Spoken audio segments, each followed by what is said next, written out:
네, 안녕하세요 여러분들. 별별 한국사 중등 세계사 담당하는 큰별쌤 최태성입니다. 역사는 최태성. 자, 마지막 강의에요. 와우, 여러분들 S였습니다.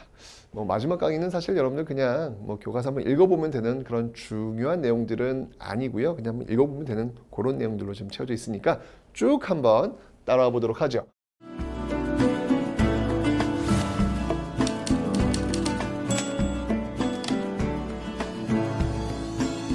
현대세계의 전개입니다. 자, 여러분들 2차 세계대전을 통해서 미국과 소련이 부상을 했고 2차 세계대전이 끝나면서 미국과 소련이 붙었죠. 이걸 냉전이라 그래요. 그런데 닉슨 독트린을 계기로 해서 이 냉전 체제가 완화되는 모습들, 그 끝은 어떻게 됐을까요? 소련이 해체가 됩니다. 네, 러시아가 2월 혁명과 10월 혁명을 통해서, 특히 이제 10월 혁명을 통해서 소비에트 정부가 성립되었고 1922년 소비에트 사회주의 연방공화국 소련이 성립되었었죠. 1922년이었는데 그 소련이 이제 지구에서 사라지게 됩니다. 자, 공산주의 체제의 어떤 비효율성으로 경제는 침체가 됐고요. 생필품 부족으로 국민의 고통은 증가됐고 생활 수준은 낙후한 모습으로 갔죠. 어떤 그 시스템을 운영하고 있는 사람들, 특히 이 사람들이 굉장히 부정하고 부패한 그런 모습들이 굉장히 많이 만연하고 있었거든요. 그리고 이제 어떤 그 체제의 어떤 그 비효율성, 그러니까 어떤 그 시스템들이 건강하게 굴러가지 못한 그런 어떤 모습들이 결국 소련의 해체의 배경이 된 겁니다. 그 과정에서 이 고르바초프라는 인물이 등장을 하죠. 고르바초프의 페레스트로이카, 글라스노스트, 개혁 개방 정책. 네, 이렇게 이제 폐쇄된 어떤 모습으로 가면 안 되겠다라고 하면서 개혁과 개방을 외쳤던 고르바초프. 자, 그러면서 이 통제 정책을 완화시켰고요. 시장 경제 제도를 일부 도입을 하고요. 표현의 자유를 확대하면서 동유럽 국가들의 간섭을 축소합니다. 그러면서 냉전 종식을 선언한 게 바로 몰타 회담이 되겠습니다. 자, 여러분들 잘 보세요. 트루먼 독트린에 의해서 냉전이 출발했죠. 닉슨 독트린에 의해서 냉전이 완화됐죠. 몰타 회담에 의해서 냉전이 완전히 종식된 거예요. 자, 이렇게 이런 어떤 흐름, 요 냉전의 어떤 흐름을 이렇게 보시면 되겠죠. 그죠? 그래서 이런 어떤 모습들로 가고 있더라라는 거 몰타 회담이었습니다. 자, 결국 이 고르바초프의 개혁 정치 이후에 소련에서요, 이 자유화 운동이 전개가 됩니다. 그리고 소련을 구성하고 있던 여러 공화국들이 이제 독립을 하는 거예요. 연방인데 지금 막 독립을 하고 있는 거예요. 결국 러시아를 중심으로 11개 공화국이 모여 독립국가 연합을 결성하면서 결국 소련은 해체가 되었습니다. 네. 자, 그러면서 그 주변 국가에 있었던 동유럽들의 어떤 자유화 움직임이 보이고 있겠죠. 자, 배경은요, 역시 고르바초프의 개혁이 되겠습니다. 페레스트로이카, 글라스노스트, 이런 개혁 개방 정책으로 소련의 동유럽에 대한 내정 간섭이 약화돼요. 이게 그 소련이 해체된다 그랬잖아요. 이게 배경이에요. 해체되는 과정에서 그 주변에 있었던 동유럽들이 독립을 하는 것이죠. 동유럽 국가들의 민주화 운동 전개, 사회주의의 상징물인 레닌 동상과 스탈린 동상이 파괴가 됩니다. 그리고 민주주의를 요구하는 시위가 전개가 되죠. 공산주의 정권은 붕괴됐고요. 민주적인 정부가 수립되었습니다. 그러면서 자유선거가 실시되었고 자본주의 체제가 적극적으로 도입되는 모습들. 우르르르르 도미노처럼 이 소련을 중심으로 했던 그 주변 국가들이 무너지게 되는 그런 모습들을 보시게 된 겁니다. 자, 먼저 헝가리부터 볼게요. 민주화 요구 시위가 발생했고 자유 총선이 실시됐고 의회 민주주의 도입됐고요. 아까 말했던 그런 내용들이 나오고 있는 거예요. 그다음 폴란드는요. 자유선거 실시, 그다음에 자유노조의 승리, 자유노조를 이끌던 바웬사가 대통령에 당선되면서 자본주의 체제가 수립되었습니다. 헝가리와 폴란드 이런 식으로 비슷하잖아요, 여러분들. 그죠? 비슷한 어떤 민주주의 어떤 그 요구들이 있었고 자유선거가 되었고 그래서 결국은 이런 자본주의 체제를 도입하는 그런 모습들이 지금 나타나고 있네요. 자, 그리고 이제 독일. 동독의 베를린 장벽이 개방이 되면서 붕괴가 되죠, 결국은요. 그리고 결국 1990년에 독일이 통일됩니다. 서독이 동독을 흡수하는 방식으로 통일이 되었죠. 아, 정말 뭐 어쨌거나 그 과정이라든지 어떤 그 모습을 좀 떠나서 일단 독일이 지금 하나가 됐다는 거, 그 사실만으로도 참 부럽다라는 그런 생각이 듭니다. 우리는 아직도 사실은 보세요, 여러분들. 냉전의 어떤 그 부산물, 그 냉전의 부산물이 바로 독일을 분단 국가로 만든 거 아닙니까? 그리고 우리 역시 분단 국가로 만든 거잖아요.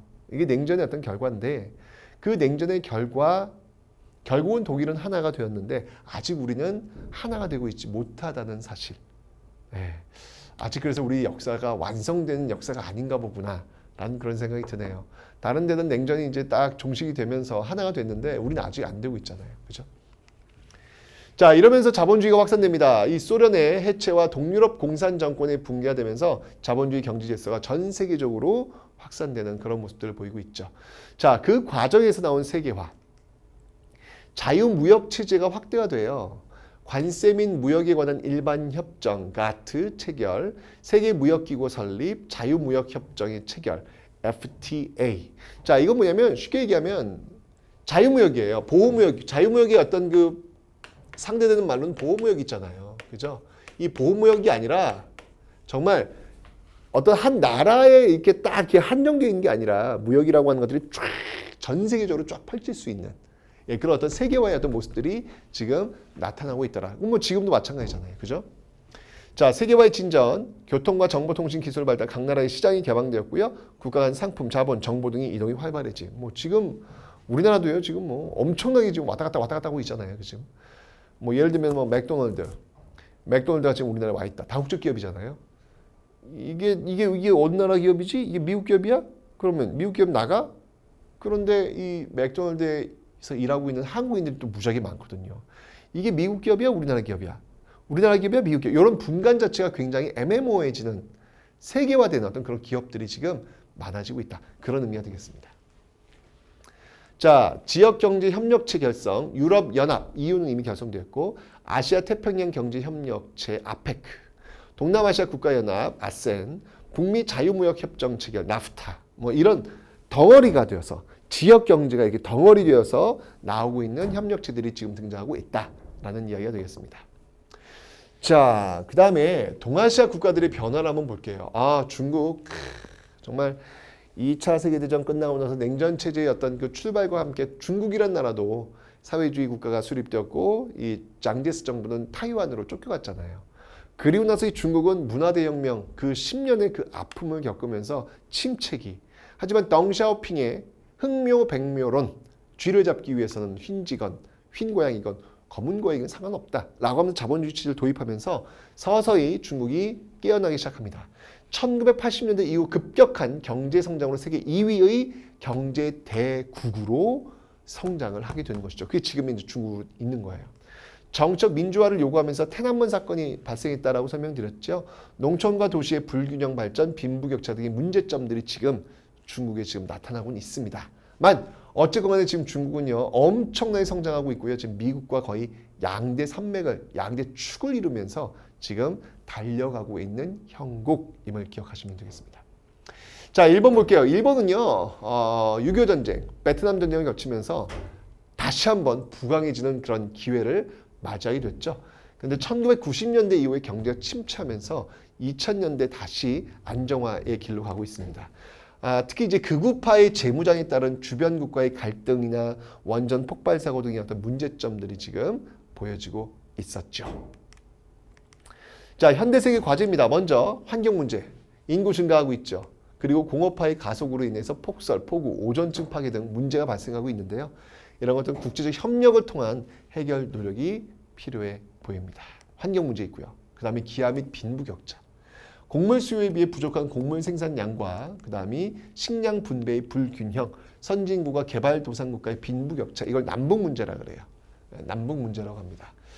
기본적으로 보시면 이게 지구를 보시면 이 북쪽에 있는 나라들이 일반적으로 선진국, 형성하고 있고요. 남쪽에 있는 나라들이 좀 이렇게 후진국을 형성하고 있거든요. 그러면서 어떤 그 격차가 계속 벌어지고 있다라고 해서 남북 문제라고 하는 것이죠. 뭐 이런 것들은 다 상식이니까 한번 읽어보시면 되는 거고요. 국제 갈등, 민족이라든지 종교의 어떤 그 갈등, 그 다음이 핵전쟁의 위험, 위험하죠. 예, 인류의 평화를 위한 국제사회 협력이 필요한 그런 지점이 될 것입니다.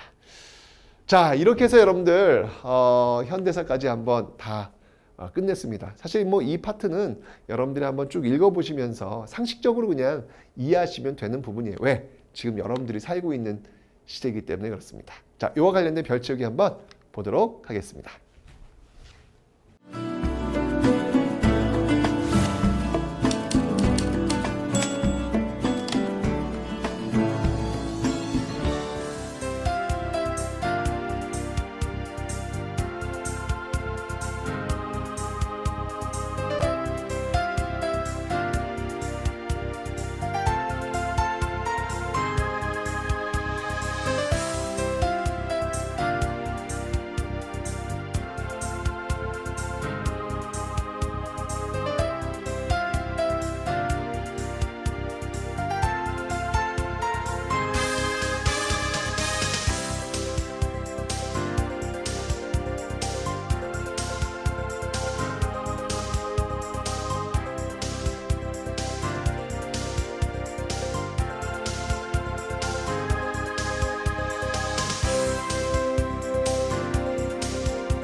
네. 자, 이렇게 해서 여러분들 세계사 개념을 끝냈습니다. 제가 뭐 수업하면서 여러분들 중요한 부분들 시험에 꼭 나오고 콕콕 집어드렸으니까 그런 것들을 중심으로 해서 여러분들이 공부에 좀 도움을 받으셨으면 좋겠습니다. 여러분 정말 고생하셨고요. 앞으로도 계속 저를 만나시게 될 겁니다. 고등학교 한국사도 있고요. 많이 있으니까 저를 적극적으로 한번 활용하시기 바랍니다. 여러분과 저의 인연은 지금부터 쭉 이어지게 될 겁니다.